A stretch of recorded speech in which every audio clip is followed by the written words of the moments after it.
안녕하세요. 평택대학교에서 사건으로 보는 세계사를 담당하고 있는 조청현입니다. 오늘 강의는요, 제 3강으로 벌써 3주차네요. 이 문명의 탄생에 대해서 살펴보도록 하겠습니다. 먼저 오늘 강의 내용을 한번 살펴보도록 하겠습니다. 먼저 학습개요, 요번 주에 배워야 할 학습개요를 먼저 살펴보고요. 그 다음에 요번 주제는 두 개의 테마로 나누어서 수업을 진행하겠습니다. 이 4대 문명의 공통점과 차이점, 그리고 세 번째 주제로 이 반도국가의 운명에 대해서 살펴보도록 하겠습니다. 원래 강의 계획서상으로는 반도국가의 운명만 다루는 걸로 되어 있지만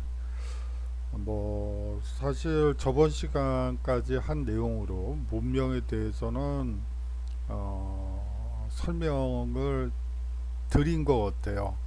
하지만 좀 더 구체적으로 한번 살펴보고 이제 할 필요성이 있어서 4대 문명의 공통점과 차이점을 추가해서 수업을 진행하도록 하겠습니다. 마지막으로 전체 내용을 한번 정리해보는 시간으로 끝을 맺도록 하겠습니다. 먼저 학습 개요는요, 이 4대 문명의 공통점과 차이점이 무엇인지 한번 살펴보는 시간을 갖도록 하겠습니다. 물론 문명이 무엇인지에 대해서도 당연히 들어가겠죠. 다음으로 이 반도국가의 운명에 대해서 살펴보는데요. 식민지 사관에 의하면 반도국가는 대륙 세력과 해양 세력의 끊임없는 침략으로 인해서 아주 전근대적이고 또 타율적인 그런 운명에 처해 있다는 반도국가의 운명론을 얘기를 했죠. 그렇지만 그거를 역으로 보면 이 반도국가는 대륙과 해양으로 진출할 가능성이 대단히 높습니다. 이제 그런 부분에 대한 수업을 한번 해보도록 하고, 이제 마지막으로 문화와 문명이 가지고 있는 빛과 그림자를 생각해 보도록 하는데요. 모든 것에는 장단점이 있고 또 모든 것에는 빛과 그림자가 있습니다. 우리는 애써서 빛만 보려고 하죠. 아니면 또 운명론에 빠져서 그림자만 보려고 하죠. 그게 아니고 빛과 그림자를 동시에 보면서 또 이 문화와 문명을 앞으로 우리가 발전시키는 데 있어서 어떤 점은 반성해야지 되고 어떤 점은 꾸준히 계속해서 개선해 나가야 되는지 이 고민할 필요성이 있어서 이런 주제를 가지고 요번 주에는 수업하도록 하겠습니다. 자, 저번과 마찬가지로 이 문제를 내고 거기에 여러분들이 대답하는 그런 시간을 갖도록 하겠습니다. 문명은요, 문명의 탄생에 대한 질문이에요. 문명은 거대한 자연과 맞서 싸우는 과정에서, 그리고 인류 사회가 발전하는 과정에서 나타난 특정한 단계를 일컫는 말이죠. 여기서 말하는 것은 특정한 단계를 일컫는 말이라는 점이에요. 이 문명이 나타나기 위한 요건에는 별의 성립, 사랑의 사용, 죄송합니다. 모의 발명을 들 수 있습니다. 이게 뭘까요? 한번 계속해서 읽어보도록 하겠습니다.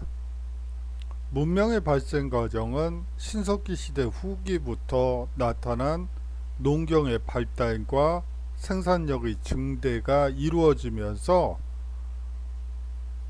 이것이 출현하고, 이를 바탕으로 주변 지역과의 교역이 발달하고 직업의 모가 이루어지고 사유재산이 발생하며 계급이 분화되면서 지배자가 등장하게 된다.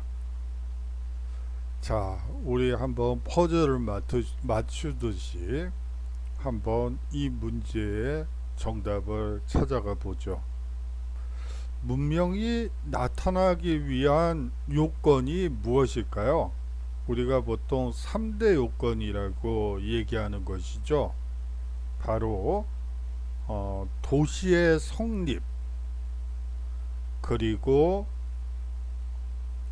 청동기의 사용, 그리고 문자의 발명입니다. 그런데 말이죠, 여기서 이 문자의 발명은 약간 좀 예외적인 경우가 많아요. 첫 시간에도 말씀드렸다시피 잉카 문명뿐만이 아니고 고대 4대 고대 문명에 속하는 인더스 문명도 문자가 없었죠. 그런 점에서 어떤 사람들은 이 문자의 발명을 문명이 나타나기 위한 3대 요건에서 빼는 경우도 있어요. 하지만 굳이 뺄 필요는 없고, 예외적으로 인더스 문명은 문자가 없다. 하지만 이제 배우게 될 어떤 측면 때문에 왜 이것을 고대 문명의 하나로 학자들이 얘기하는지 그 이유를 알면 되지 않을까 하는 의미에서 뭐 이것을 요건, 조건이라고 한때는 얘기를 했었는데 요새는 요건이라는 표현으로 이 수위를 낮춘 이유도 그렇게 문자가 없는 문명도 고대 문명에 들어가 있기 때문에 그렇게 얘기를 합니다. 이 다음으로 농경의 발달과 생산력의 증대가 이루어지면서 뭐가 출현하게 되죠? 여러분들이 여러가지 생각이 될 거예요. 여기에는 계급이 출현한다. 그런데 이미 여기에 계급이 분화된다는 얘기로 봐서는 계급이 출현한다는 말은 아닐 거고요. 그러면 앞에 말에 힌트가 있겠네요. 농경의 발달과 생산력의 증대가 이루어지면서 결국 잉여 생산물이 출현하게 되는 것이죠. 거듭 말씀드리지만 신석기 시대까지도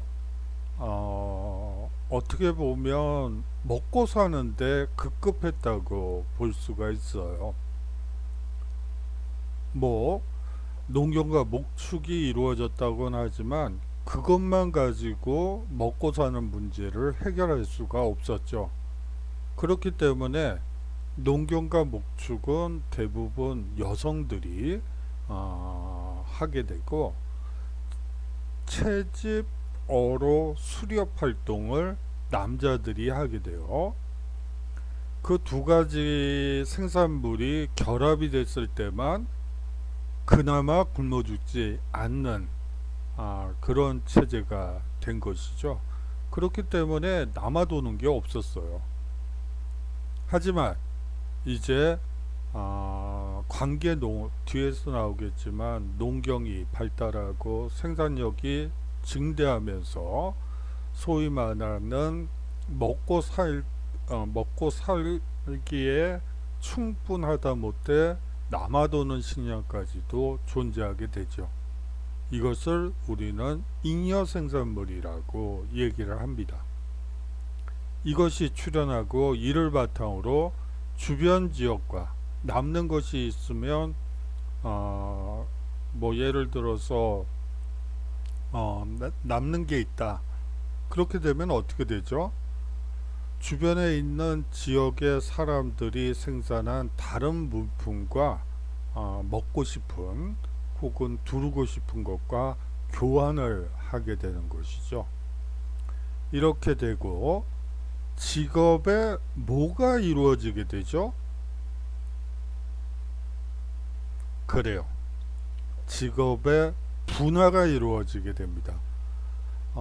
소위 말하는 전문성이라는 말은 아직까지는 좀 적합하진 않고, 소위 말해서 농사 짓는 사람들, 그리고 목축업에 종사하는 사람들, 그리고 글을 알고 하는 관리층들, 그리고 왕족, 제사장인 왕, 이렇게 직업의 분화가 이루어지고, 뭐 예를 들어 농기구를 만드는 장인도 등장하고, 이런 식으로 해서 직업의 분화가 이루어지게 됩니다.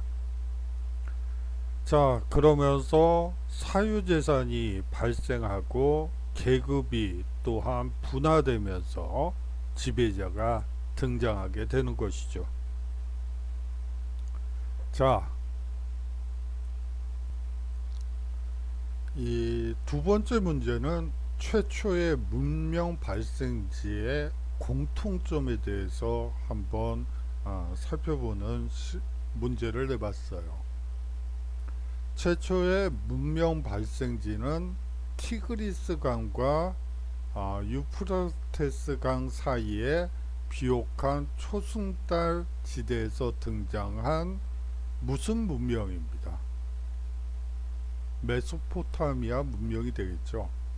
이 메소포타미아라는 말 자체가 강과 강 사이라는 뜻이에요. 그 강과 강 사이에 연한 비옥한 초승달 지대를 우리가 메소포타미아라고 불렀던 것이죠. 그리고요, 이집트 문명, 인더스 문명, 그리고 황호 문명이 우리가 말하는 4대 문명이 되겠죠.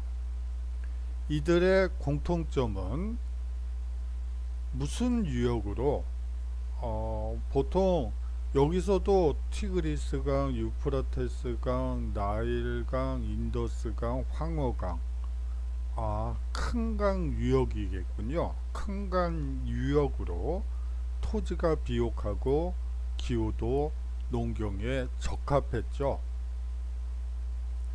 자, 무슨 농업이 일찍부터 발달하여 인구가 집중되었고, 같은 농업의 발달은 협력과 통제가 필요하여 강력한 지배자가 등장하도록 만들었다는 거예요.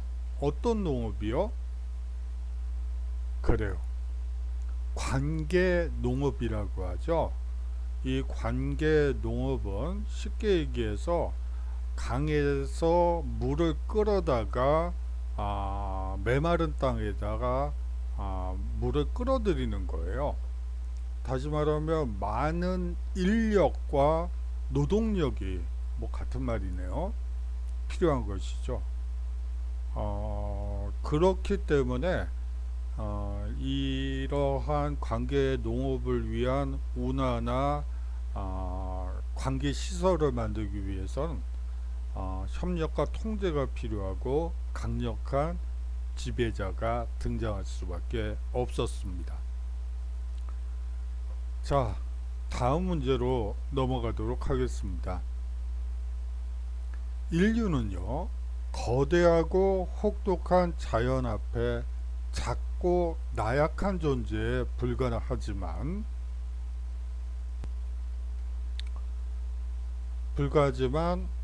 이것을 사용함으로써 한계를 극복하고 문명을 창조하였습니다. 4대 문명의 특징은 각각의 뭐를 극복하는 과정에서 형성된 것이죠. 여기서 틀린 문제를 찾는 것도 포함이 되어 있는데 제가 여기다가 안 적었네요. 가령 빗살무늬 토기와 세용동검 그리고 고인돌로 상징되는 유물들이 집중적으로 발굴된 지역은 만주와 한반도죠.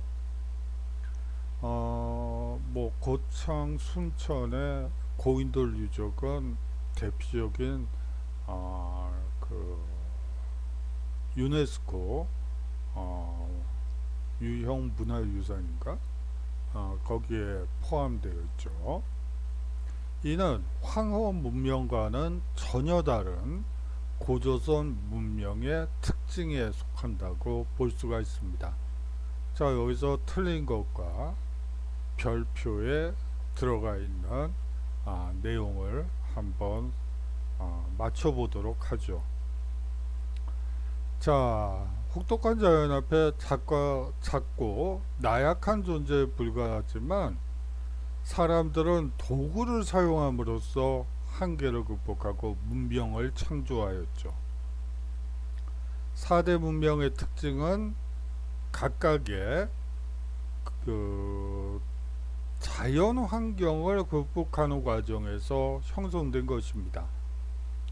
즉 다시 말하면 여기에 나왔듯이 이 거대하고 혹독한 자연 환경 이것을 극복하는 과정에서 형성된 것이기 때문에 사실상 4대 문명은 같은 듯 또 다른 듯한 그런 특징을 가지고 있다고 보실 수가 있습니다. 자, 여기선 이제 틀린 부분을 찾는 건데요. 이 빗살무늬 토기라는 것은 물론 한반도를 중심으로 해서 만주 같은 데에 분포되고 있는 것은 사실이지만 이 고조선 문명을 상징하는 건 아니에요. 고조선 시대의 대표적인 토기는 우리가 보통 미송리식 토기라고 해서 손잡이가 있는 토기를 얘기합니다. 미송리식 토기와 세형 동검 이거는 사실상 더 후대 얘기고 고조선이 만들어질 무렵에는 비파형 동검이 대표적이에요. 사실상 세형 동검이 나오는 시기는 약간 좀 철기 시대에 더 가깝다고 보는 게 맞습니다. 아울러서 고인돌은 사실상 고조선 문명을 상징하는 유물이라는 점, 유적이라는 점 강조드리고 싶네요. 다시 말하면 미송리식 토기와 비파형 동검 그리고 고인돌은 사실상 고조선 문명을 특징짓는 유물과 유적이라고 볼 수가 있습니다. 자, 다음 문제로 넘어가도록 하겠습니다.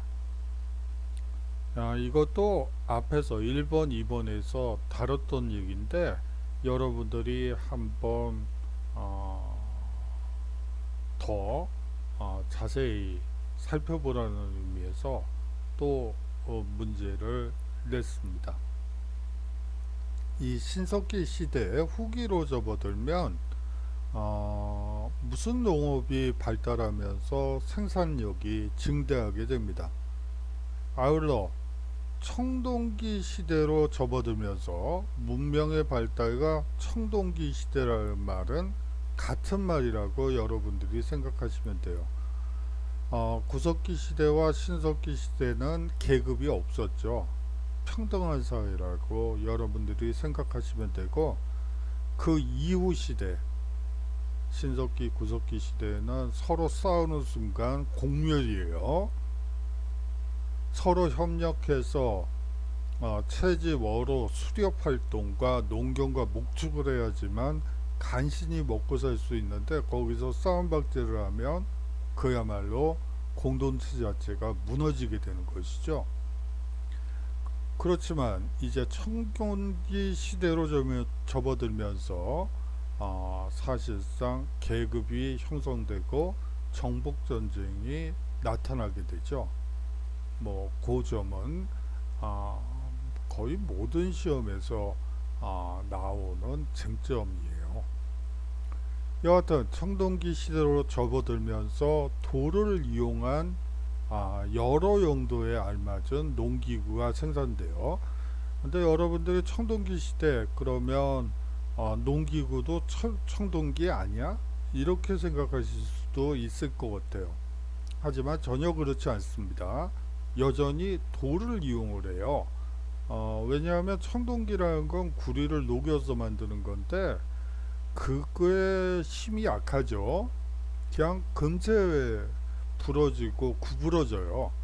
그렇기 때문에 구리라는 거의 특성이 그렇잖아요.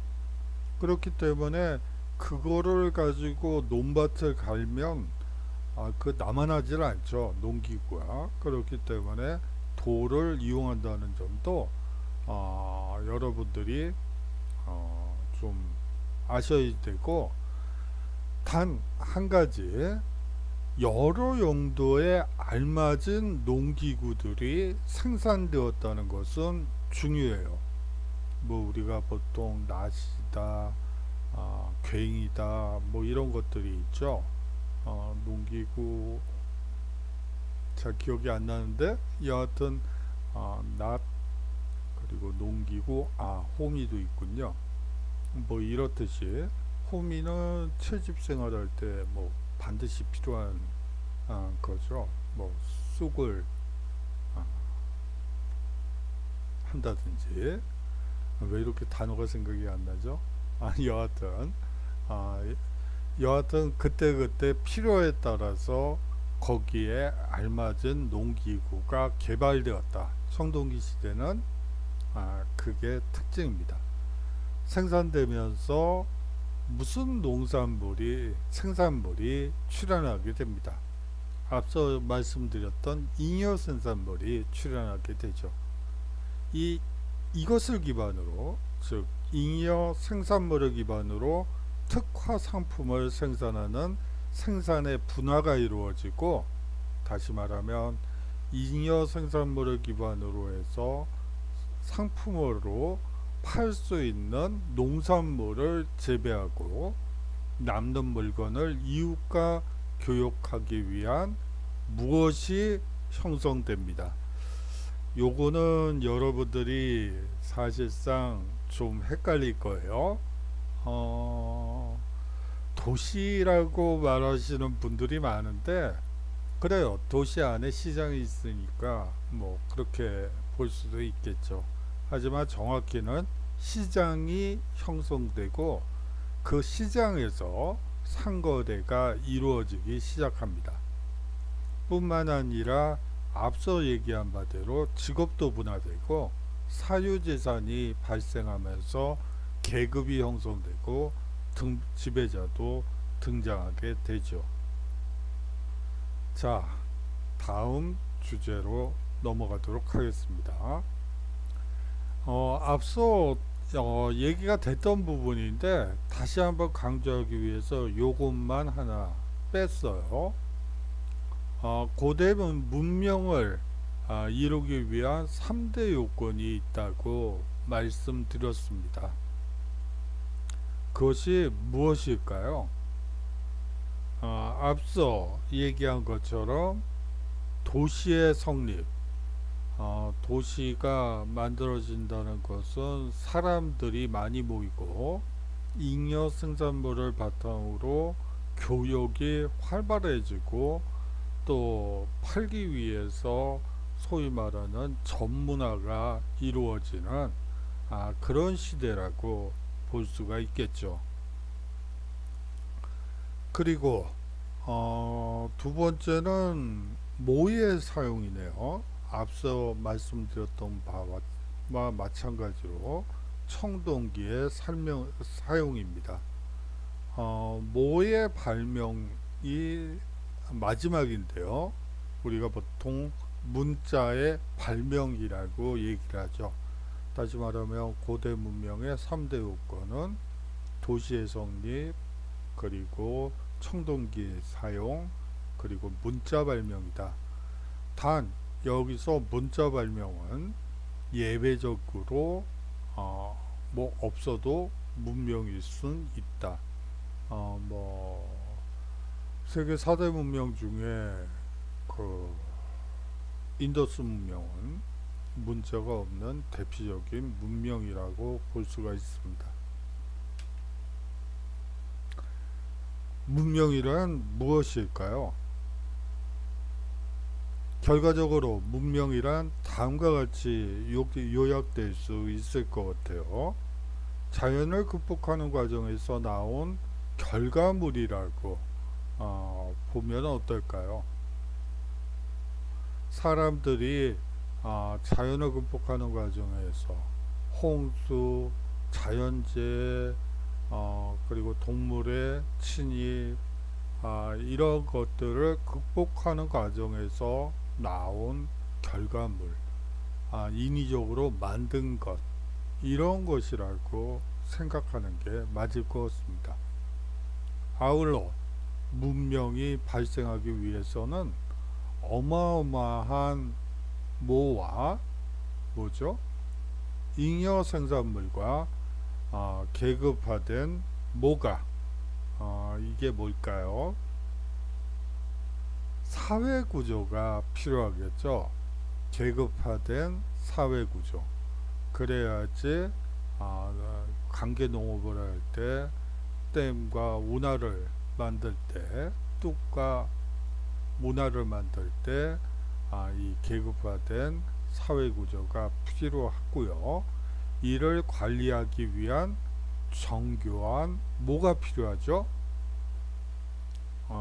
이제 이전 시기에는 거의 나와 있지 않던, 존재한 바 없었던 하나의 시스템이 만들어지게 됩니다. 다시 말하면 국가 시스템, 국가 조직이 필요한 것이죠. 고대 사회는 분업이 고도로 발달한 복잡한 사회였음을 이해하셔야지 됩니다. 자, 다음 문제로 넘어가죠. 우리가 보통 4대 문명 중에 가장 먼저 발생한 것으로 얘기가 되는 메소포타미아 문명을 살펴보도록 하겠습니다. 인류 최초로 국가가 등장한 곳은 어디였죠? 당연히 여기에 나온 것처럼 메소포타미아 문명이라고 했죠. 그래요. 메소포타미아였습니다. 아까도 설명을 드렸던 바와 마찬가지로 이 메소포타미아라는 말은 티그리스 강과 유프라테스 강 사이에 있는 지역을 얘기를 합니다.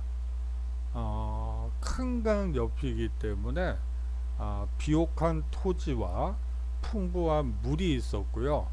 그것은 사람들을 끌어모았고, 모여든 사람들은 힘을 합쳐 강의 홍수를 조절하며 농사를 지었습니다.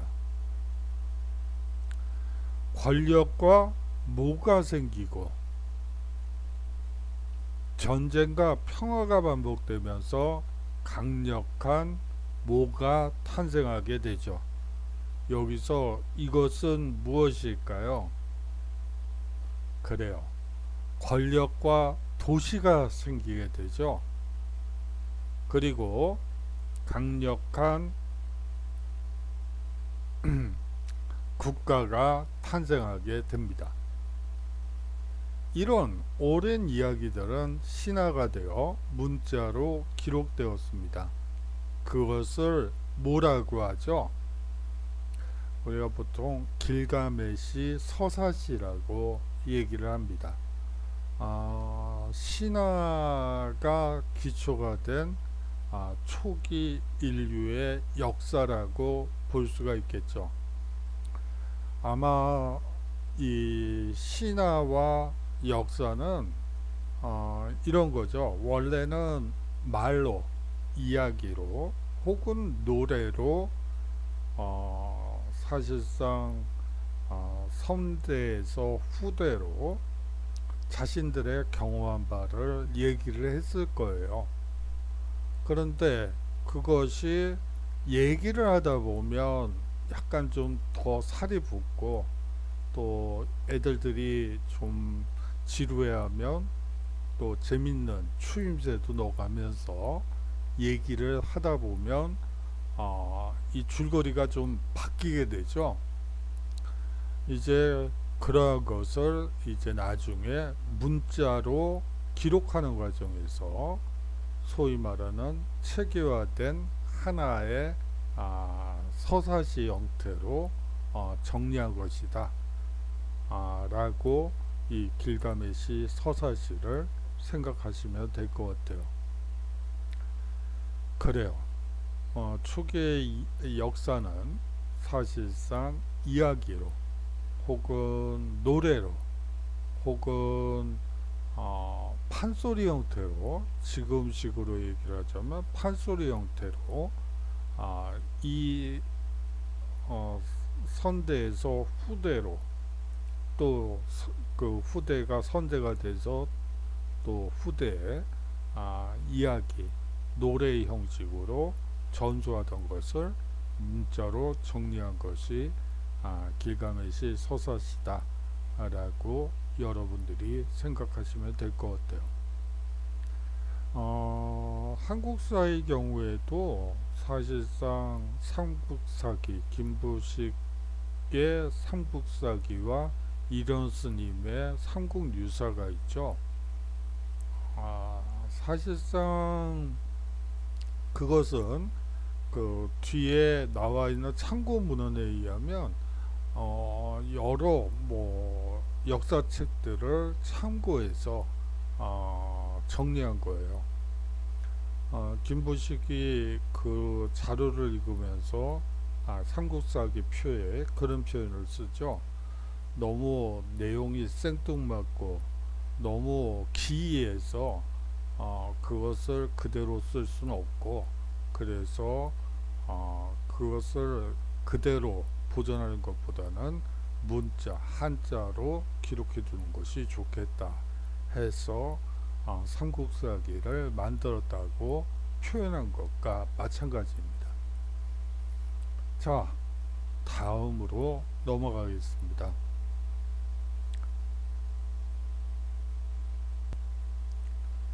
문명이 탄생하면서 각 도시국가에는 왕을 중심으로 신관, 관리 등 지배층이 형성되어 정치, 경제, 문화 등 사회의 거의 모든 영역에 걸쳐 권력을 행사하면서 수많은 평민과 노예를 다스렸습니다. 그리고 이때 최고의 신관이자 전사인 왕은, 다시 말하면 최고의 신관이자 전사였죠.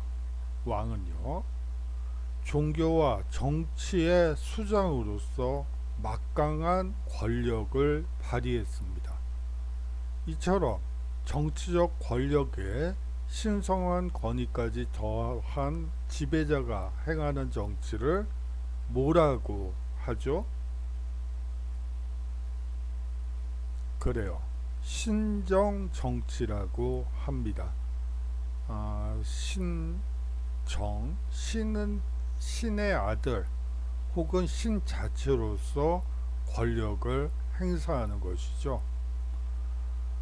모든 권력은 사실상 왕권은 사실상 신이 부여한 대리인이거나 아니면 본인이 신이기 때문에 신성한 권위가 붙는 것이죠.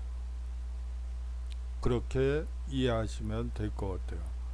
우리가 보통 한국사에서는 신정정치라는 표현보다는 재정일치 사회라는 얘기를 합니다.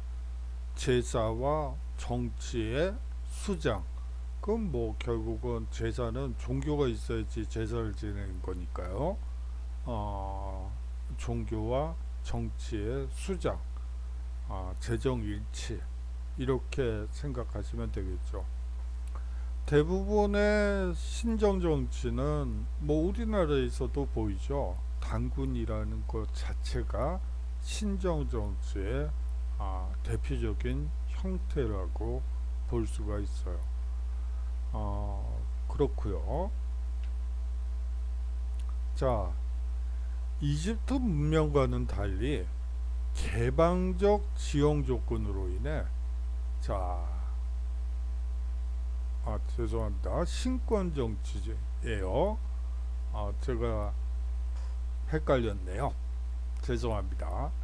이렇게 또 틀리면 안 되는데 제가 잘못 말씀드렸네요. 신전 정치가 아니고 제가 틀렸으니까 신권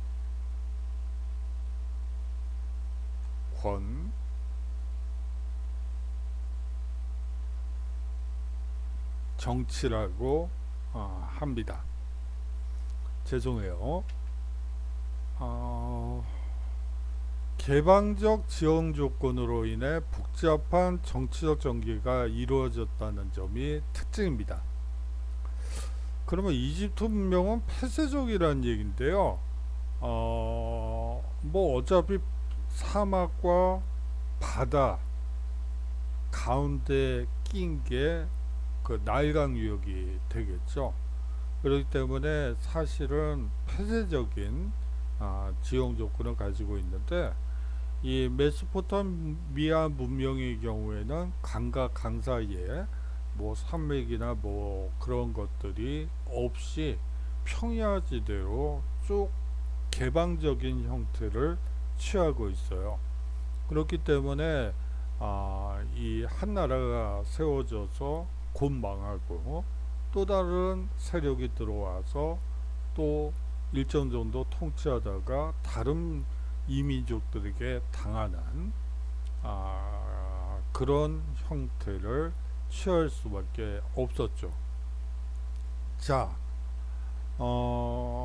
이 개방적 지형 조건에 또 장점이 있죠. 뭘까요? 그래요. 교역이 활발하다는 거죠. 뭐 자연 조건상의 방어 시설이 거의 없기 때문에 사실상 이웃 부족들이 또 집단들이 와서 잉여 생산물을 서로 교환하고 하는 시장이 형성되는 것이 자연스럽죠. 그러면서 사실상 메소포타미아 문명은 여러 다양한 문명을 받아들이고 또 퍼뜨리는 주역이 됩니다. 이 메소포타미아 문명은 신권 정치가 행해졌으며 무슨 문자를 사용했습니다. 아울러서 수메르인은 태음역과 무슨 진법을 사용하였으며 점성술, 역법, 수학 등을 발전시켰죠. 자, 신권 정치가 행해졌으며 메소포타미아 문명을 대표하는 문자는 뭘까요? 쐐기 문자라고 해요. 이 쐐기 문자는 쉽게 얘기해서 진흙판이 있죠. 이 유프라테스 강과 티그리스 강 사이에 진흙이 많다 보니까 이 진흙을 이용해서 판을 만들고 거기다가 새기는 거예요. 새긴 문자. 그래서 우리가 쐐기 문자라고 얘기를 합니다. 이 수메르인은 태음역과 무슨 진법을 사용했는데, 진법 얘기가 나오면 여러분들이 군사 무슨 그 진영을 짜는 방법, 진법 이렇게 생각하실 수도 있는데요. 그게 아니고 수학에서 얘기하는 60진법을 처음으로 계산해냈던 사람들입니다. 자, 태음력이라고 하면 우리가 얘기하는 음력이죠. 달을 기준으로 해서 이 달의 변화에 따라서 사실상 그 시간을 측정하는 것을 의미하고, 이 60진법이 아직도 남아있죠.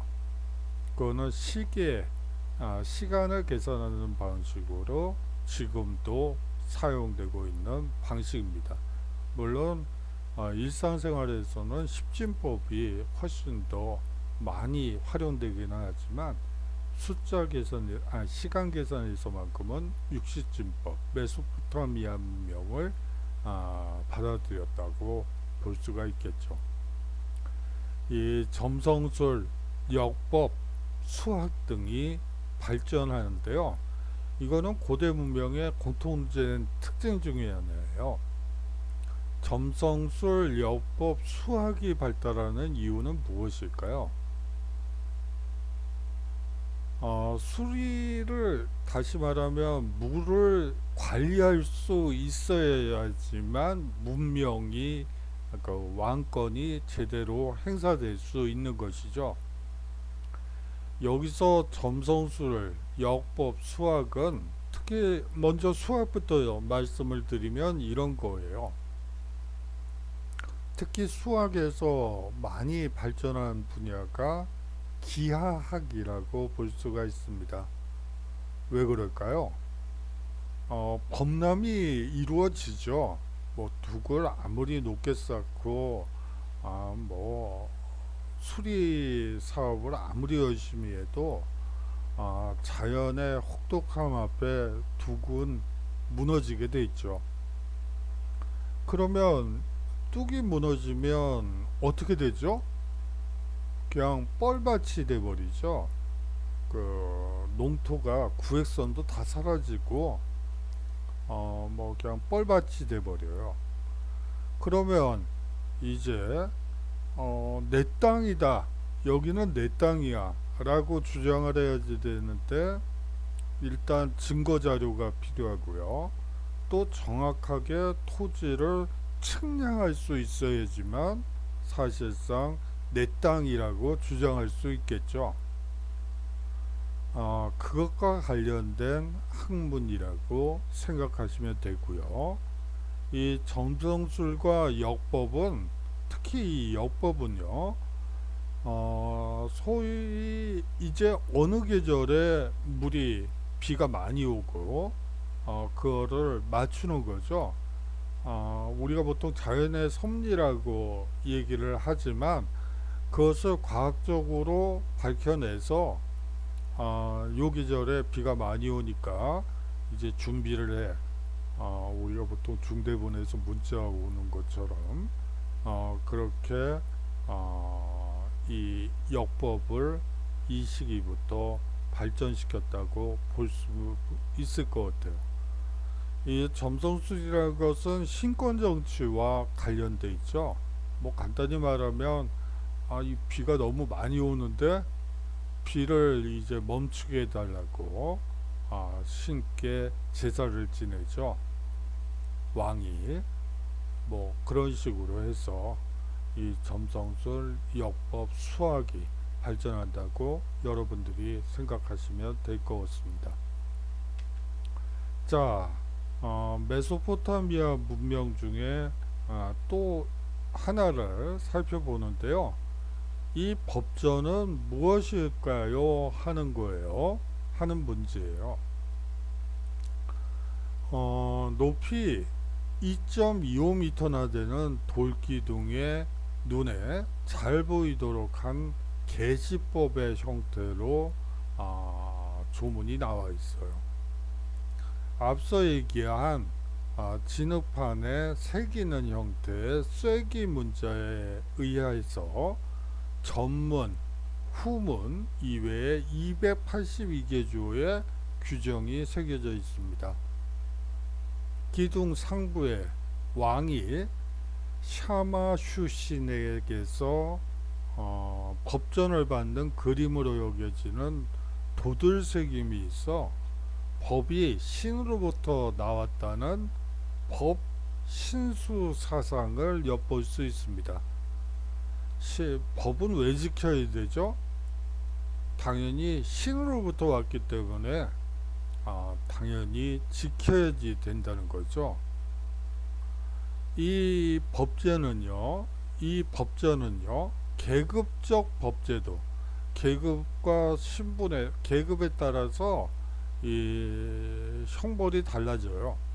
거기다가 뭐 예를 들어 평민이 노예에게 범한 범죄와 노예가 평민에게 범한 범죄는 형벌이 달랐어요. 윗신분에 있는 사람일수록 죄가 낮아지게 되죠. 거기다가 신의 판단, 그리고 탈리오의 법칙, 눈에는 눈, 이에는 이라는 표현이 있죠. 이렇듯 고대적 잔재가 남아 있습니다. 아울러서 282개조에 의하면 농업사회의 법도 있어요.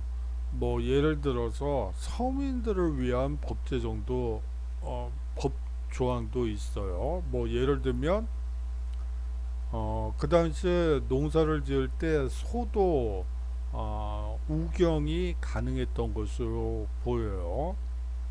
가장 기본이 되는 소는 저당을 잡힐 수 없다.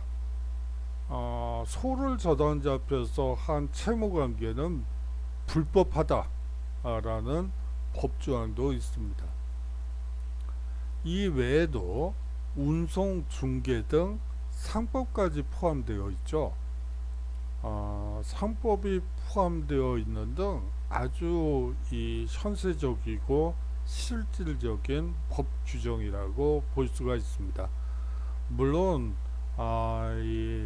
이 법전에 대해서 계급적 법제도, 심판, 판리오의 법칙, 고대적 잔재만을 강조하는 경우가 있는데 그것보다는 오히려 그런 사회복지적인, 그러면서 상법까지 표현되고, 가장 놀라운 것은 종교적 색채의 규정이 아주 적다는 점이에요.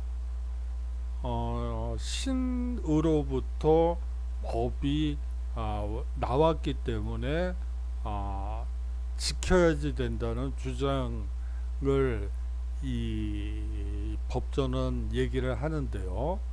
그럼에도 불구하고 종교적 색채의 규정이 적었다는 점은 이 고대법보다 뭐 발달된 내용이 아니었을까 하는 생각이 들죠.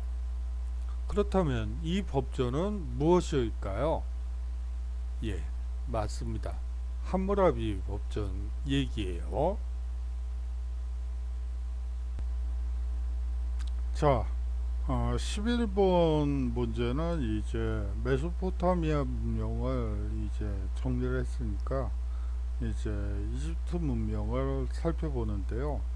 어떤 차이가 있는지 한번 여러분들이 생각해 보시면 더 재미가 있지 않을까 하는 생각도 듭니다.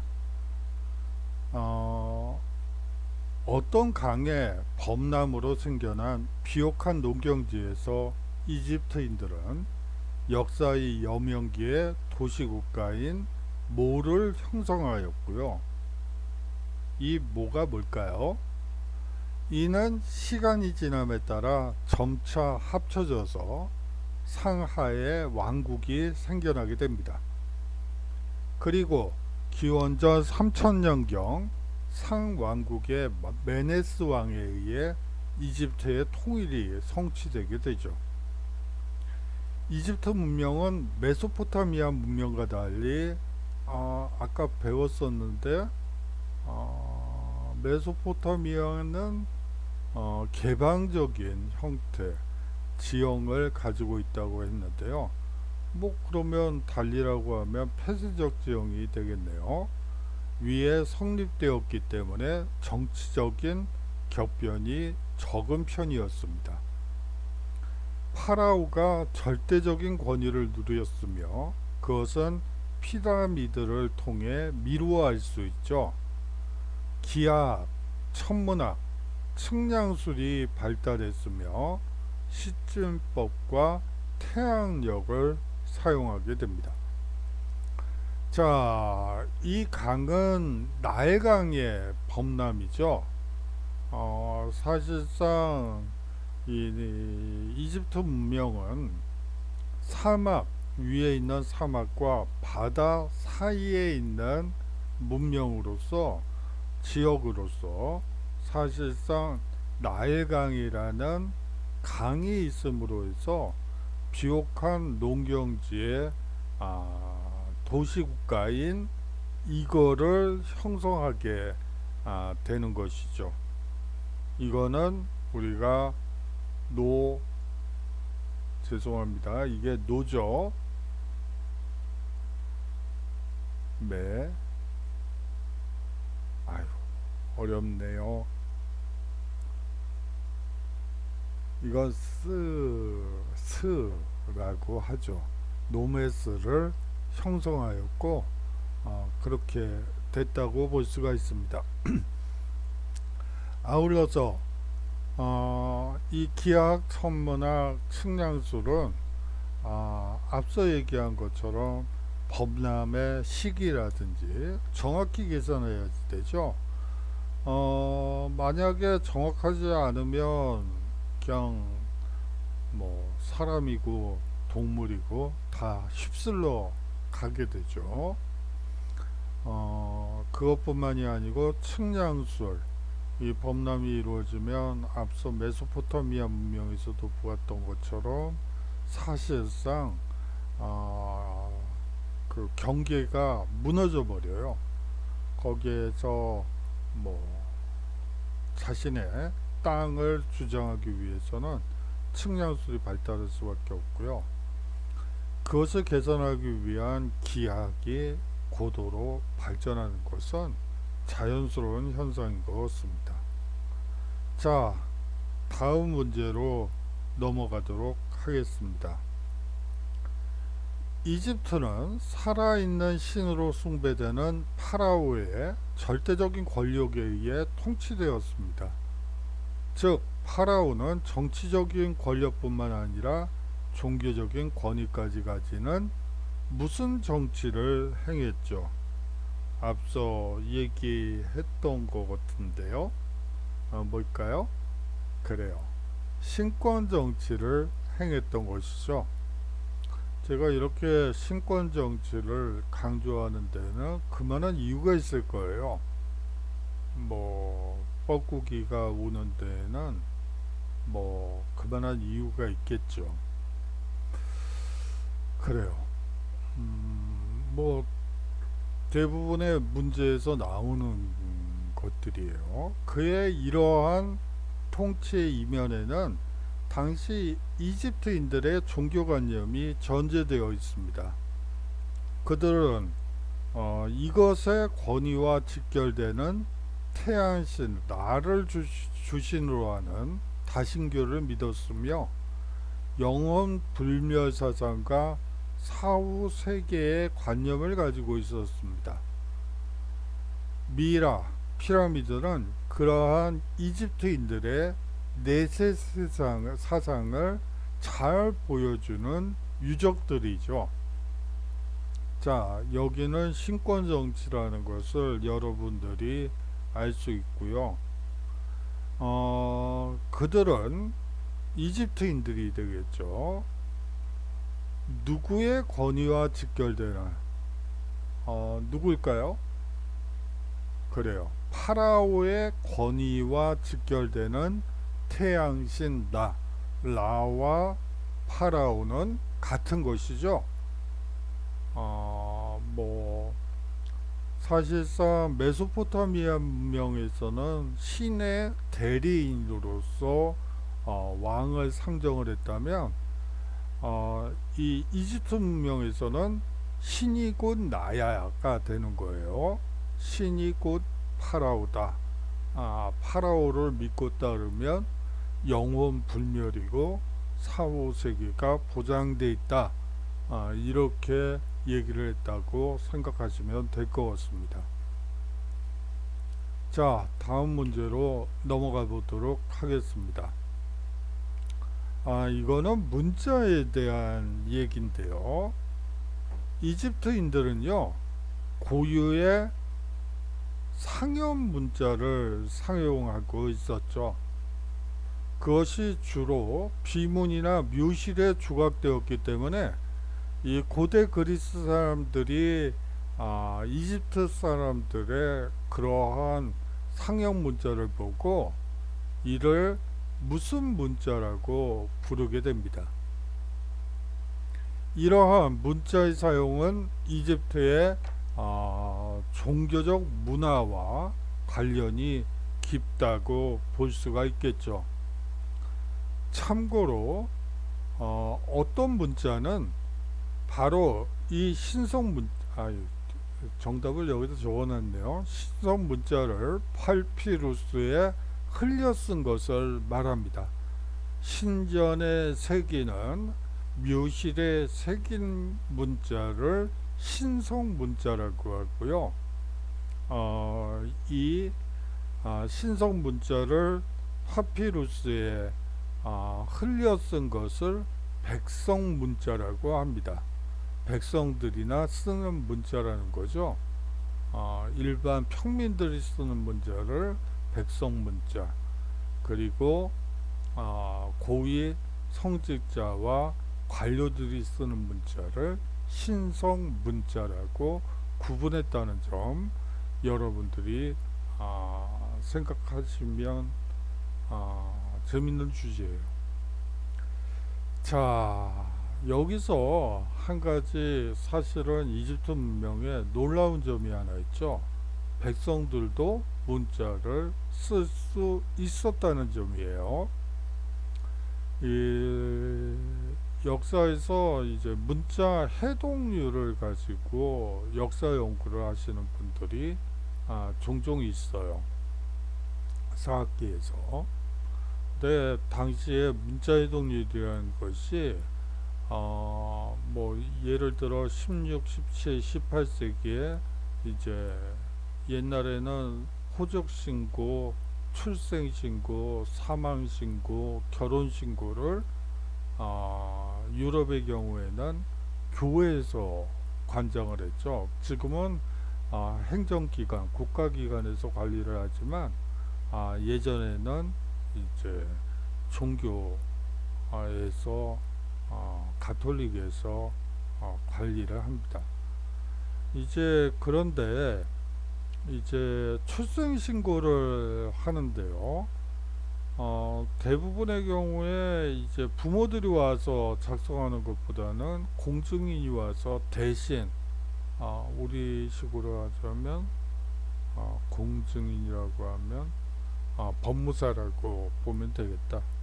행정사 혹은 법무사라고 보면 되겠는데요. 이 사람들이 와서 출생신고를 대신하는 비율이 훨씬 더 많았어요.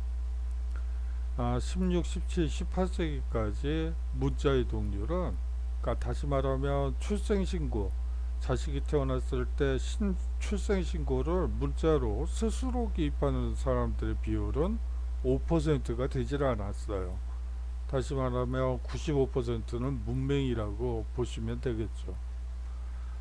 그런데 16, 17, 18, 19세기까지도 그런데 이 이집트 문명에서 백성 문자가 있다는 것은 상당히 놀라운 것이라고 볼 수가 있습니다.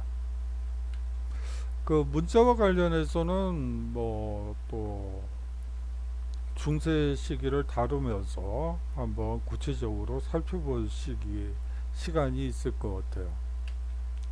자, 인더스 문명에 대해서 이제로 넘어가도록 하겠습니다. 자, 인더스 문명은요, 모헨조다로와 하라파 유적지에서 확인할 수 있는 것처럼 기원전 2600년경부터 기원전 1800년경까지 인도의 무슨강 유역에서 발달한 고대 문명이죠. 고대 문명의 특징인 청동기를 사용했고요. 대목욕장에서 사제들이 의식을 거행했다는 것이 특징입니다. 목욕장에서 사제들이 의식을 거행했습니다. 상업이 발달하여 메소포타미아와도 교역을 했고요. 남성의 생식기와 소를 믿는 그 문화가 발전했던 것으로 유명합니다. 아울러서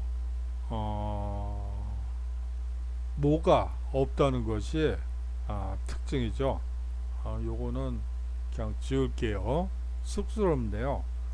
제가 지운다는 것을 깜빡했네요. 그래요. 인도의 인더스강 유역에서 발달한 고대 문명이죠. 이 인도 문화에서 또 특징적인 것은 목욕 재개를 하는 것이 특징이에요. 어떤 행사가 있을 때 꼭 인더스강이나 겐지스강에 가서 꼭 목욕 재개를 하고 행사에 참여하죠. 지금도 그런 걸로 알고 있어요. 그런데 이러한 문화가 사실은 인더스 문명에서도 나타난다는 점이 특징이라고 볼 수가 있죠. 아울러서 인더스 문명은 문자가 없다는 것이 아주 대표적인 특징 중에 하나예요. 문자가 없음에도 불구하고 문명적인 차원에서 예를 들어 도시계획이나 상하수도 시설이라는 측면에서는 다른 문명권과는 완전히 기술을 압도하는 그런 특징을 가지고 있다는 것이 중요하죠. 자, 다음은 두 번째 문제가 되겠는데요. 인더스 문명에 대한 이번에는 종교와 사회에 대한 문제입니다. 이 아리아 민족에 의해 만들어졌으며 아리안족이 상위 계급인 브라만, 크샤트리아, 그리고 바이샤로, 그리고 이 아리아 민족은 사실상 이민족들이죠. 식민지화를 이룬 이후 식민지 백성이 된 사람들을 아리아족이 모모로 정했습니다. 그러니까 다시 말하면 비아리아족은 식민지 백성들을 뭐라고 했을까요? 수드라라고 명명했습니다. 수드라. 이 제도는요, 시간이 흐름에 따라 여러 종성으로 분화되는데요. 각 종성에 따라 직업과 신분이 세습되게 됩니다. 이 구분이 매우 엄격해서 종성이 다르면 결혼도 금지되었죠. 그리고 주거지 역시 차별을 받았어요. 이 바르나 제도를, 종성 제도를 훗날 포르투갈인들은 자신의 구미에 맞게 무슨 제도라고 불렀죠? 바로 카스트 제도라고 불렀던 것입니다. 우리가 카스트 제도라는 말이 더 익숙하죠.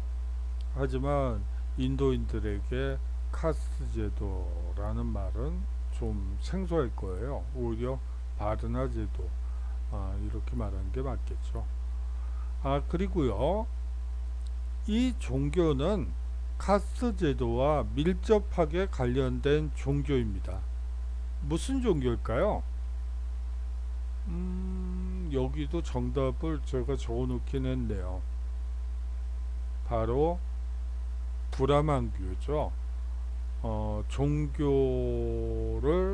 종교의 성직자들을 의미하는 브라만입니다. 그러면 크샤트리아는 무엇일까요? 정치를 담당하는 왕족을 얘기하죠. 왕이나 왕족을 얘기하는 게 크샤트리아고요. 바이샤는 그냥 일반 백성들이에요. 이 수드라는 또 뭘까요? 소위 말하는 불가촉 천민이라는 말은 여러분들이 들어보셨을 것 같은데요. 피부 접촉 자체가 체면을 떨어뜨리는 것이라고 생각할 정도로 차별이 심하다고 보시면 되겠죠. 다시 말하면 이 브라만교는 카스트 제도와 밀접하게 관련된 종교입니다. 주요 교리는 환생설이에요. 다시 태어난다는 거죠. 환생설 그러면 여러분들이 그러면 예를 들어 다시 태어났을 때 어떤 상태로 태어났냐가 관건이 되겠죠. 카스트 제도로 구분된 네 계급이 분리된 채 영원히 그 안에서 태어난다는 내용으로 채워져 있습니다. 한번 브라만인 사람은 죽은 뒤에도 다시 태어났을 때 브라만으로 태어난다는 거죠. 그러면 수드라인 불가촉 청민은 어떻게 될까요? 다시 태어나도 불가촉 청민으로 수드라로 태어난다는 것이 이 브라만교의 교리의 핵심이라고 볼 수가 있습니다. 자,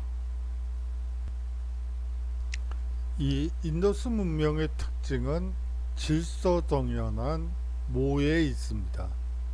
이 모가 뭘까요? 또 건물의 대부분이 구워 만든 벽돌로 만들어졌다는 것도 특징이에요.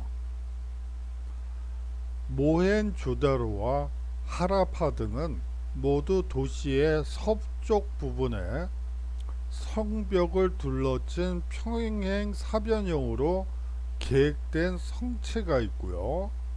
동쪽에는 시가지가 놓여 있습니다. 자, 이것을 내용을 읽어봤을 때 인더스 문명의 특징은 질서정연한 도시계획에 있다고 보는 게 맞겠네요. 이쪽 부분에는 뭐가, 저쪽 부분에는 뭐가, 이런 식으로 해서 계획 도시를 만들었다고 보셔야지 될 것 같아요. 그것이 또한 인더스 문명의 중요한 특징 중에 하나예요. 자, 또한 인더스 문명 도시의 또 다른 특징 중에 하나는 모모의 발달이라 할 수 있습니다.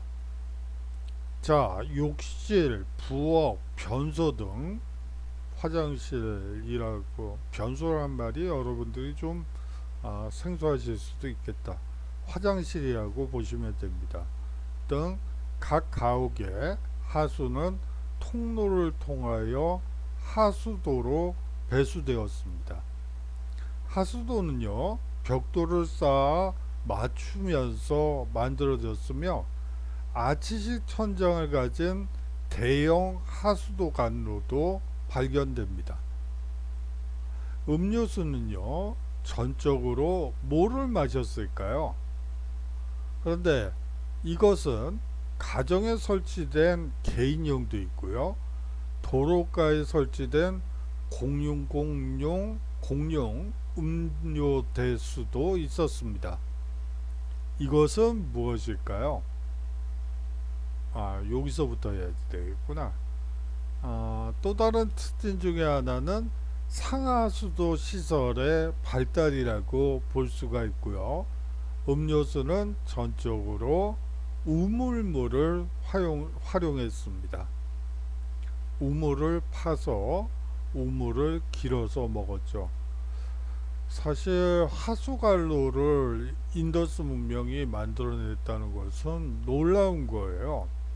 19세기까지 사실은 하수관 시설을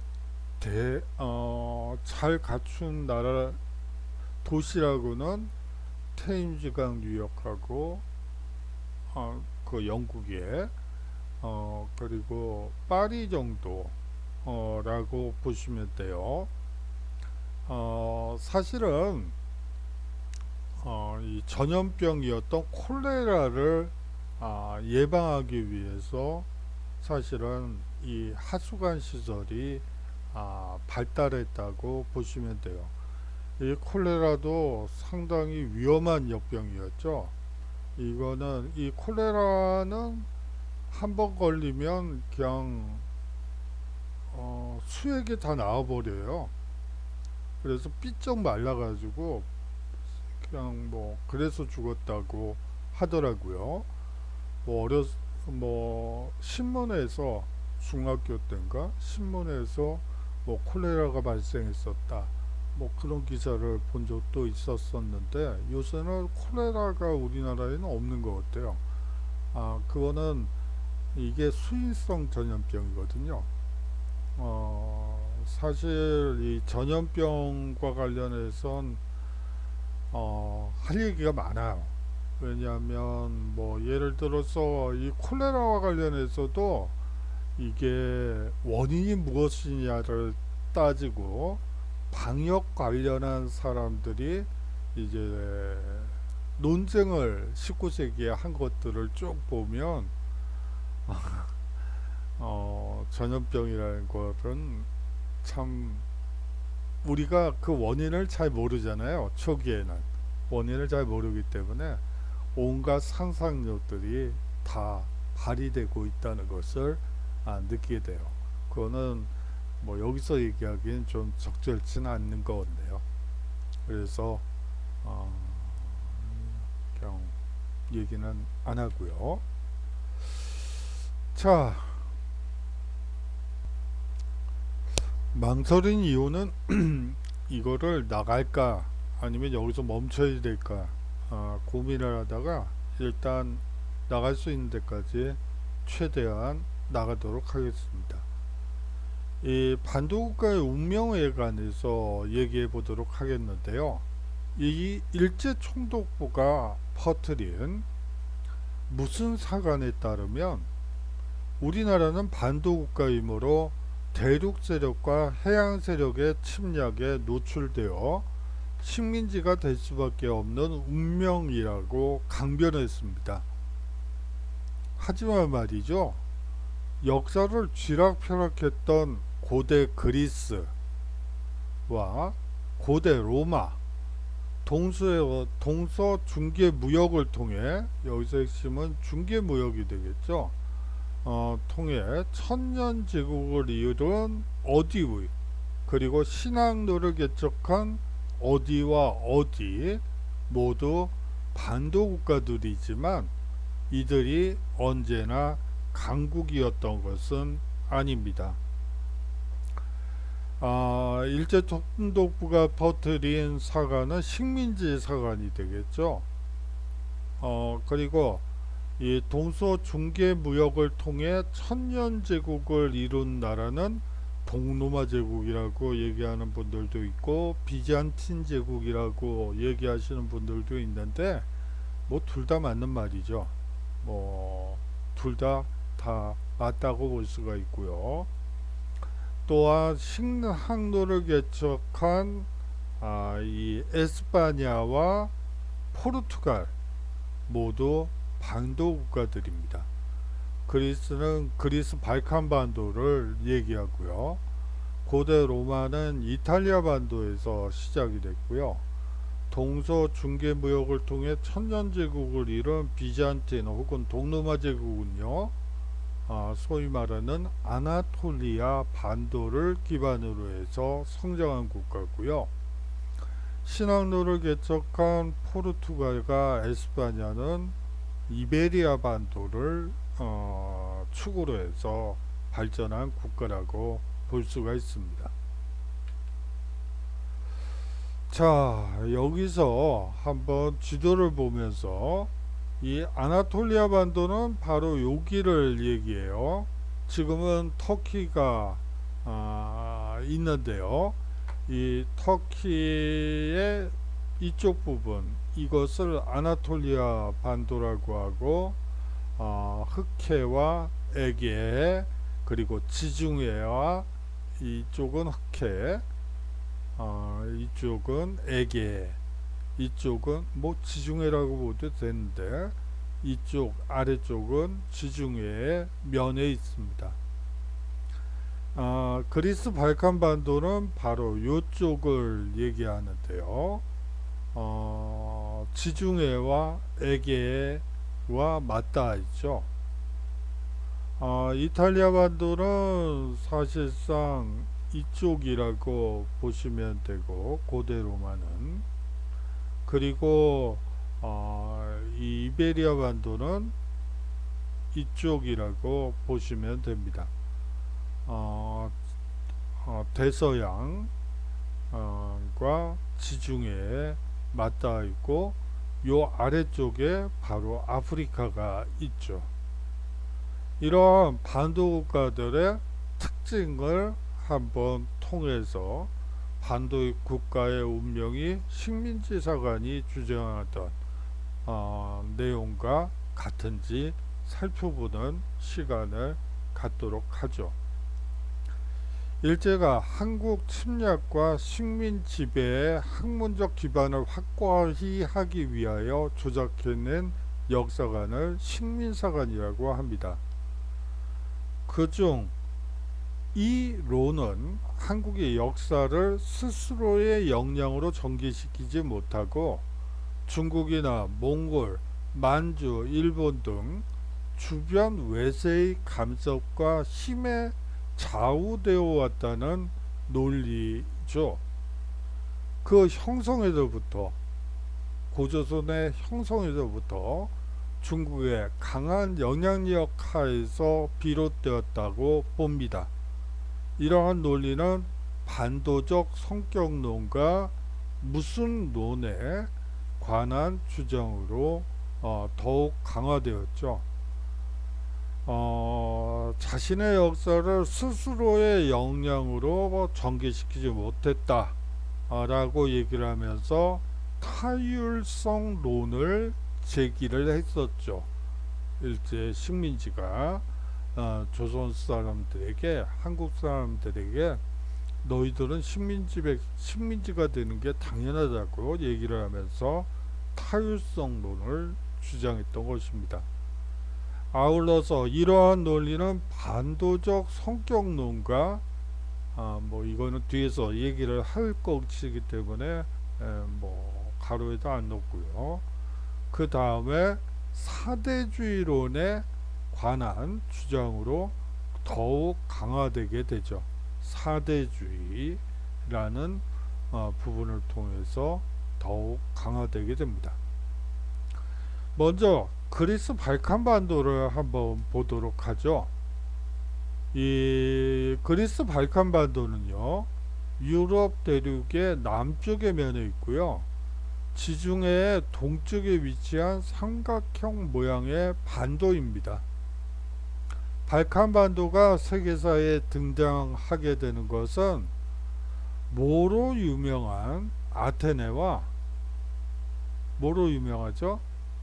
우리가 보통 민주주의요 라고 얘기를 하는데 민주주의로 싸잡아서 얘기할 수는 없을 것 같아요. 오히려 그냥 더 분명히 얘기를 하자면 직접 민주주의로 유명한 아테네와 시민들이, 모든 시민들이 정치에 참여하는 형태죠. 한번 뭐 예를 들어서 모든 시민들이 어디에 모일 수 있죠? 대한민국만 하더라도 유권자 숫자가 4천만 정도 될 텐데 4천만 명이 생업 다 안 하고 매일 정치 얘기를 한다? 그거는 거의 불가능하죠. 그렇기 때문에 유권자를 대신할 수 있는 시민의 권리를 양도하는 빌려주는 4년짜리로 빌려 뭐 5년짜리 빌려주는 대의제 민주주의가 일반화되어 있죠. 대의제 민주주의와 직접 민주주의는 달라요. 어떻게 다른지도 다음 쭉 강의에서 구체적으로 살펴보도록 하겠습니다. 즉 직접 민주주의로 유명한 아테네와 전체주의로 유명한 뭐가 있었죠? 스파르타가 있었죠. 이 스파르타 때문입니다.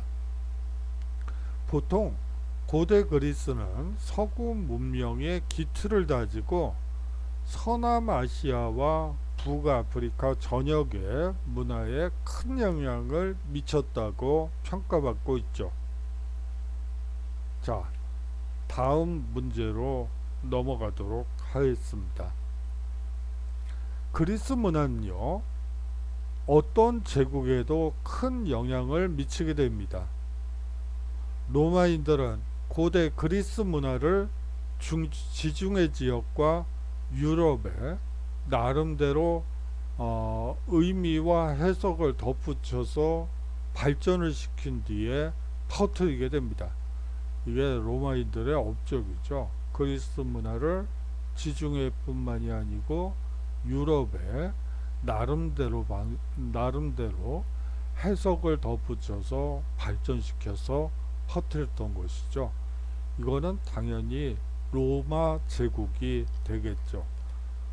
이 고대 그리스 문명은 언어, 정치, 교육제도, 철학, 과학, 예술에 크나큰 업적을 남겼고, 특히 이슬람 황금 시대와 서유럽의 모모를 촉발시킨 원동력이 되었습니다. 이게 뭘까요? 서유럽의 르네상스를 촉발시킨 원동력이 되었습니다. 또한 18세기와 19세기 유럽과 아메리카에서 일어난 다양한 신고전주의 부활운동에도 큰 영향을 주는 원천이 되었죠. 자, 다음은 이탈리아 반도에 대해서 살펴보도록 하죠. 자, 반도 국가의 운명에 대해서 얘기하고 있다는 점 다시 강조드리고 싶어요. 유럽 대륙 중앙부의 남쪽에서 지중해로 길게 튀어나온 반도죠. 앞서 지도를 여러분들이 보시면 다시 한번 가셔서 보세요. 과거 어떤 제국이 탄생한 장소로 당연히 로마 제국이죠. 그리스와 함께 유럽 문명의 뿌리를 이루고 있습니다. 이후 비잔티움 제국, 신성 로마 제국, 베네치아 공화국, 제노바 공화국, 피렌체 공화국 등 중세와 무슨 시대의 중심 국가들이 존재하였던 곳이죠. 어떤 시대일까요? 이게 이 문제랑 정답이 똑같네요. 로마 제국과 르네상스 시대의 중심 국가들이 존재했던 곳이죠. 자, 다음으로 아나톨리아 반도를 살펴보도록 하죠. 아시아와 어딜까요? 이 아나톨리아 반도는 아시아와 어디를 연결하는 입지 조건을 갖추고 있어 수많은 문화적 교류와 충돌의 장이 된 반도입니다. 지리상으로 아나톨리아 반도의 삼면은 흑해, 에게해, 그리고 무슨해와 접하고 있고 지역의 대부분은 넓은 고원지대죠. 예, 그렇습니다. 사실상 아시아와 어디를 연결하는 입지 조건이죠. 이 아나톨리아 반도는 유럽과 아시아와 유럽을 연결하는 딱 중앙 통로라고 보시면 돼요. 그렇기 때문에 수많은 문화적 교류와 충돌의 장이 된 반도이기도 하죠. 뿐만 아니고 사실상 아시아와 유럽을 연결하는 중개 모역을 통해서 엄청난 부를 획득할 수 있었던 거예요. 아울러서 아나톨리아 반도의 삼면은 아까 지도를 보면서 말씀드렸다시피 러시아와 연결되어 있는 흑해, 그리고 그리스 반도, 발칸 반도와 연결되어 있는 에게, 그리고 무스네, 지중해죠. 접하고 있는 특징을 가지고 있어요. 다시 말하면 진출할 수 있는 곳이 넓다고 볼 수가 있겠죠. 자, 다음으로는 이베리아 반도를 보도록 하겠습니다. 동쪽과 남쪽은 지중해, 서쪽과 북쪽은 무슨 양과 접한 반도입니다. 이 양을 굳이 넣을까 뺄까 하다가 그냥 넣었어요. 바로 대서양이죠. 동북쪽으로는 피레네 산맥으로 유럽의 다른 부분과 연결되어 있고, 무슨 해협 너머로 아프리카가 있습니다. 무슨 해협일까요? 이것은 한동안 영국 땅이기도 했었죠. 그래요. 스페인의 무적 함대를 영국이 승리하고 난 뒤에 이 해협을 차지하게 되죠. 바로 그 해협은 지브롤터 해협이 됩니다. 그렇게 하면서 영국이 아프리카로 갈 수 있는 발판, 지중해 무역을 독점할 수 있는 지중해와 지중해와 대서양 대서양 교역을 중개 무역할 수 있는 거점을 확보하게 됐다고 볼 수가 있습니다. 그렇다면 반도 국가들의 공통점을 여기서 찾아봐야지 되겠죠. 바로 반도 국가의 특징은 국토의 대부분이 무슨 산지로, 구릉성 산지, 여기서 말하는 구릉성 산지라는 것은 몇백 미터, 당연히 500m 이하의 구릉성 산지로 이루어졌다는 점이 공통점이에요. 그리고 그 산지가 넓게 분포되어 있다는 게 특징이죠. 그 얘기는 무슨 얘기죠? 농경과 목축만으로는 먹고 살 수가 없다는 얘기예요. 따라서 농경이나 목축 혹은 어로 활동만으로는 생계 유지 자체가 불가능한 열악한 자연 조건을 가지고 있었습니다. 열악한 자연 조건을 극복하기 위해 반도 국가들은 대륙과 해양을 연결하는 무슨 무역을 통해 생계를 유지했죠. 무슨 무역일까요? 바로 중개 무역이죠. 반도 국가는 폐쇄성보다는 뭐를 가져야만 발전할 수 있을까요? 바로 개방성이죠. 우리끼리 그리고 외부와의 교역 없이, 무역 없이 이 자체의 생산물만으로 먹고 살 수는 없어요. 왜냐하면 구릉성 산지가 계속 되고 있기 때문에 사실상 생산할 수 있는 농경과 목축 어로의 양이 극히 열악할 수밖에 없죠. 그러한 것을 극복하기 위해선 사실상 어, 일본과 중국 그리고 지금은 태평양과 인도양과 또 연결이 되기 때문에 전 세계를 무대로 한 중개 무역을 통해 생계를 유지할 수밖에 없습니다. 이거는 뭐 과거에서부터 현재까지 자명한 현상이라고 볼 수가 있고요. 그것은 반도국가는 폐쇄성보다는 개방성을 가져야만 발전할 수 있는 것입니다. 그래요.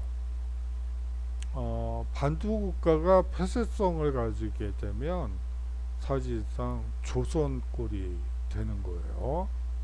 고려 시기까지만 해도 강대한 원나라와 맞서 싸울 수 있을 정도의 그 경제력을 확보할 수 있었던 것은 사실상 개방적인 그리고 무역을 활발하게 했었죠. 고려시대 까지도 그런 특징 때문이에요.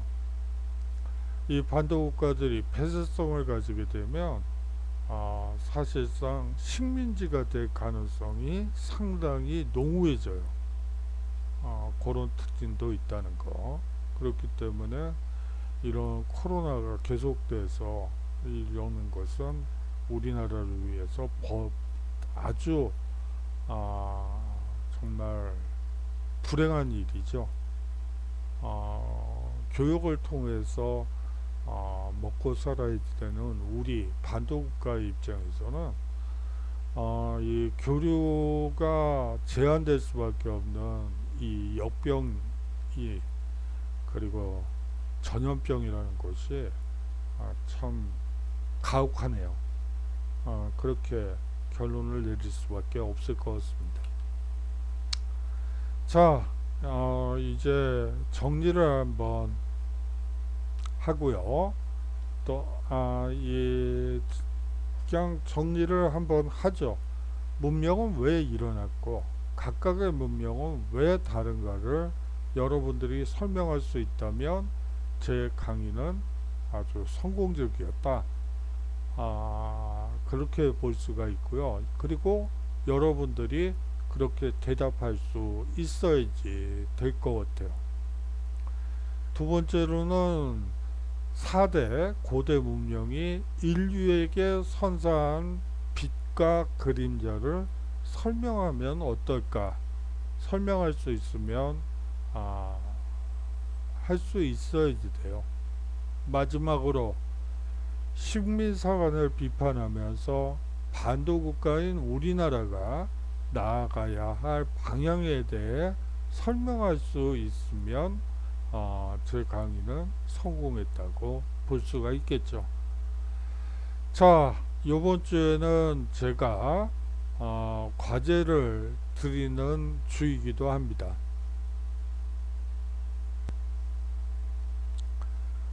과제를 뭘 드릴까 생각을 하다가 사실은 이 부분을 여러분들이 한번 정리해 주시면 어떨까? 여러분들이 한번 해 주셨으면 하는 바람이 있어요. 먼저 식민사관을 한번 여러분들 나름대로 비판을 먼저 해 주시고요. 이 반도국가인 우리나라가 나가야 할 방향에 대해서 한번 여러분들이 뭐 제가 워낙 짧게 뭐 시간에 쫓기다 보니까 짧게 할 수밖에 없었어요. 어떻게 하다 보니까 130 몇 분이 되었죠? 1시간 34분이 지나서 여러분들 엉덩이가 들썩들썩 할 수밖에 없는 시간이 됐기 때문에 빨리 하느라고 제대로 말씀을 못 드린 측면도 있네요. 그래서 한번 여러분들이 스스로 한번 그 네이버 같은 데서 식민사관을 찍어보고 그 내용을 한번 정리를 해주시고 그것을 한번 비판하는 글을 한번 써서 gmail new new 숫자 0 제로 히스토리 전혀 새롭지 않은 역사 라고 기억하시면 되고요. 골뱅이 gmail.com으로 여러분들이 과제를 다음 주 중으로 요번 주 중으로 이 참 말씀드렸죠. 요번 주 중으로 한 금요일까지 제출해 주시면 될 것 같습니다. 출결과 관련해서 종종 문의가 들어오는데 그냥 이 클래스 상에 강의를 들었는지 확인해야 하는 시스템이 있어요. 출석 시스템이 있어서 그쪽에 들어가서 확인을 하도록 하겠고, 이 과제는 2주에 한 번씩 여러분들이 제출하실 이 과제는 제가 중간 과제를 하나 드릴 거예요. 그것과 합산을 해서 중간고사 점수로 드리도록 하겠어요. 자, 수고 많으셨고요. 건강한 모습으로 다음 주에 다음 주까지 아니군요. 10월 6일이면 다다음 주구나. 여하튼 정상 수업이 여하튼 다음 주에 또 비대면 수업이 되겠네요. 다음 주에 여하튼 건강한 모습으로 서로 인사했으면 좋겠네요. 자, 건강하시고요. 안녕히 계십시오.